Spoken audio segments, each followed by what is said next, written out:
السلام عليكم ورحمة الله وبركاته. ازيكم يا حبايبي؟ عاملين ايه؟ يا رب تكونوا بخير. اللهم صل وسلم وبارك على سيدنا محمد وعلى آله وصحبه أجمعين.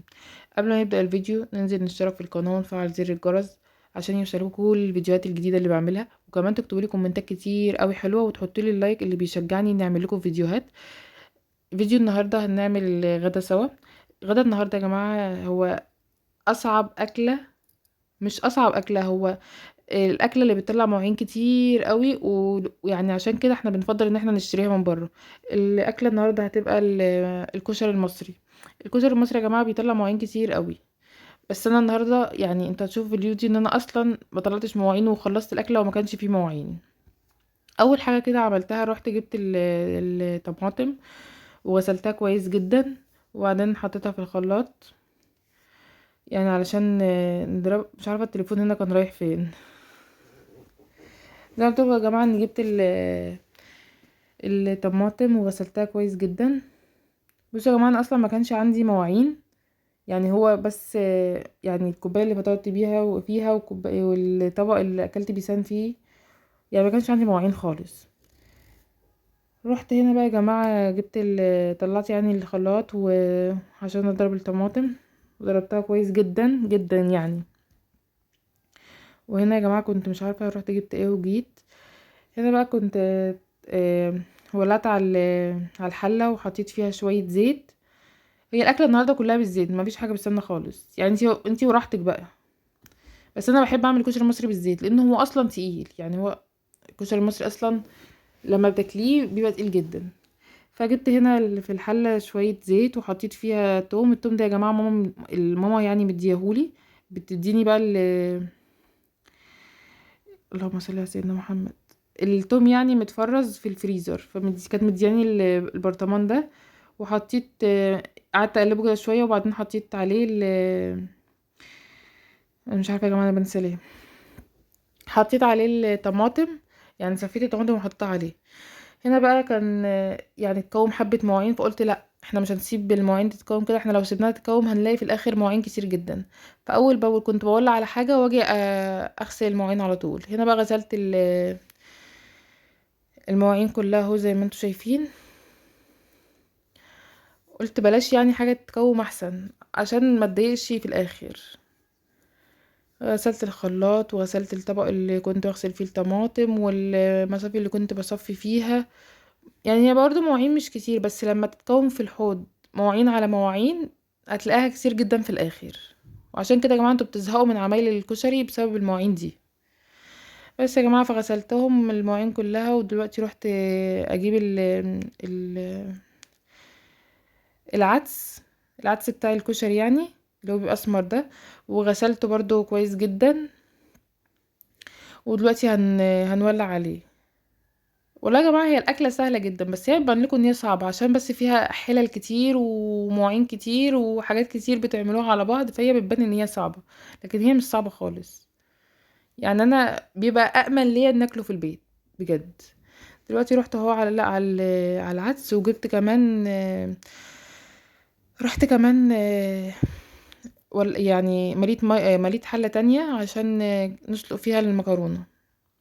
وحطيت فيها كمان حبة ملح، يعني ولعت عليها وحطيت حبة ملح وسبتها بقى يعني عشان تغلي براحتها. دلوقتي يا جماعة رحت جبت بصلتين. قلت يعني هقطعهم بقى علشان نعمل البصل اللي بيبقى فوق الكشري ده، اللي اسمه باين ورد، هو اسمه ورد باين. فلقيت بصلة يعني بصلة توأم، فقلت ايه نعمل دي كفاية، وسبت بقى البصلة التانية كده وقعدتها عشان ايه قلت دي كفاية. يا جماعة جبت الطبق وقطعت فيه البصل شرايح كده. البصل اللي بيبقى فوق الكشري بيبقى يعني زي شرايح كده. هنا يا جماعه بيسان كانت واقفه تحتي وما كانتش راضيه تمشي خالص. انا يا جماعه وانا بطبخ بيسان بتبقى واقفه في المطبخ، مترضاش تمشي من المطبخ خالص، وكانت عايزه كل شويه كده تديها حته بصله. هي بتحب تاكل البصل كده. هي بتحب يا جماعه حتى تاكل حاجات غريبه جدا بجد، يعني ما بتاكلش الاكل وتاكل حاجات عجيبه بجد.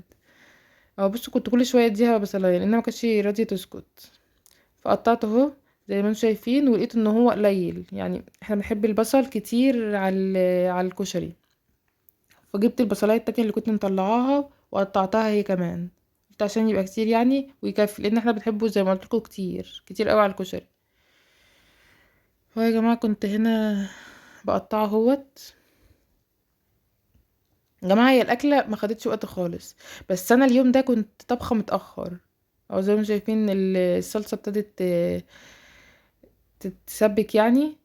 وميه المكرونه هنا كانت بتغلي، كنت خلاص هحط المكرونه فيها. جيت هنا قلت لكم ان الميه كانت بتغلي، فحطيت شويه مكرونه صغيره على مكرونه اسباجيتي. مكرونه صغيره على مكرونه اسباجيتي، هي مكرونه الكشري يعني بتبقى مكرونه صغيره على مكرونه اسباجيتي. هنا كمان لغايه ما المكرونه كانت بتتسلق، العدس كان استوى. فصفيته برضو وسبته كده يتصفى شويه. بصوا يا جماعه، انتوا تعملوا حاجه تلاقوا حاجه تانية استوت، تعملوا حاجه تلاقوا حاجه تانية استوت. هنا كمان كانت المكرونه اهي استوت، هي كمان صفيتها برضو وحطيتها برضو شويه كده تنزل كل ميتها. وبرضو يا جماعه بصوا، اول باول كنت بغسل المواعين، يعني مواعين حتى تلاقوا الحوض نضيف ما فيهوش مواعين، مفيش مواعين بتتكوم عليا. هنا كمان يا جماعه التليفون مش عارفه كل شويه يروح فين. هنا كمان كنت جبت الرز وغسلته، وهما برضو هتلاقوهم مع حبه رز صغيرين، لان زي ما قلت لكم انا بعمل كميات قليله يعني، لان انا ومحمد بس اللي كنا هناكل يوميها.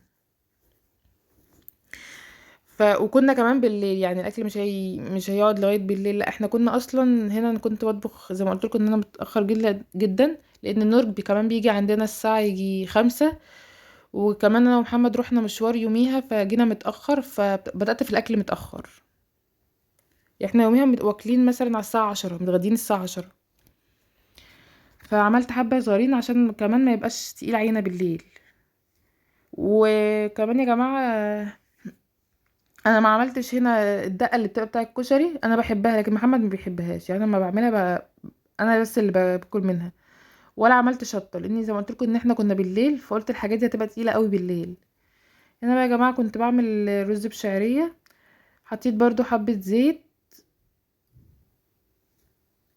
يا جماعه اقول لكم المانجا وبعدين اقول لكم عملت ايه في الرز. هنا كان عندي مانجيتين، فقلت كمان اعملهم عصير عشان يعني يبقوا يعني يبقوا يبلعوا الاكل وكده. جبت المانجايتين غسلتهم وحطيت في الخلاط. جبت ازازة مية ساقعة من التلاجة عشان يعني نشربها على طول ما نسقعهاش. جبت شوية جبت ازازة مية ساقعة من التلاجة وحطيتها، وحطيت المانجا وقطعتها زي ما انتم شايفين كده، قشرتها وقطعتها وعملت التانية بنفس الطريقة. وجيت هنا عند الخلاط بقى ضربت المانجا.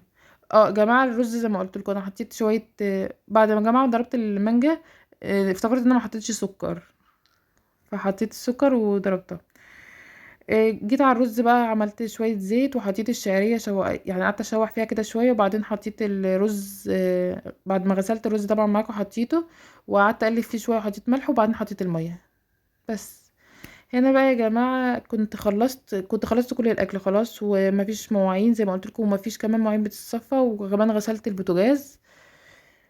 جماعة بجد الله اكبر عليا. وهنا كمان كنت غرفت الاكل في اطباق كده علشان بقى يبقى سهل عليا اني اغرفه في الطبق. هنا بقى يا جماعه كنت بغرف قدامكم اهوت. حطيت شويه رز، بصوا يا جماعه رز مفلفل ازاي. وحطيت كمان شويه مكرونه، حطيت الرز وبعدين مكرونه. وبعدين دلوقتي هحط ايه العدس. حطيت شويه عدس يا جماعه، التقديم يعني زي ما انتوا تحبوا بقى، يعني تحطوا اي حاجه على اي حاجه، مفيش حاجه هتزعل لما تحطوها الاول، براحتكم يعني. وبعدين أنا حطيت الصلصه اهو بعد العدس، وبعدين حطيت الورد او البصل المتحمر. وغرفت كمان الطبق التاني بنفس الطريقة. يا جماعة قولولي ايه رأيكم في في الكشري بتاعي، اكتبولي رأيكم بجد. وكمان لو وصلتوا لغاية هنا تكتبولي زي ما قلتلكوا ايه رأيكم في الكشري.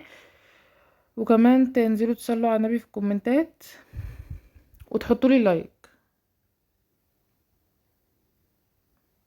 وتكتبولي كمان تسلم ايدك يا مبسان. وهنا بقى كنت بصب المانجا، وصبيت كوبايتين برضو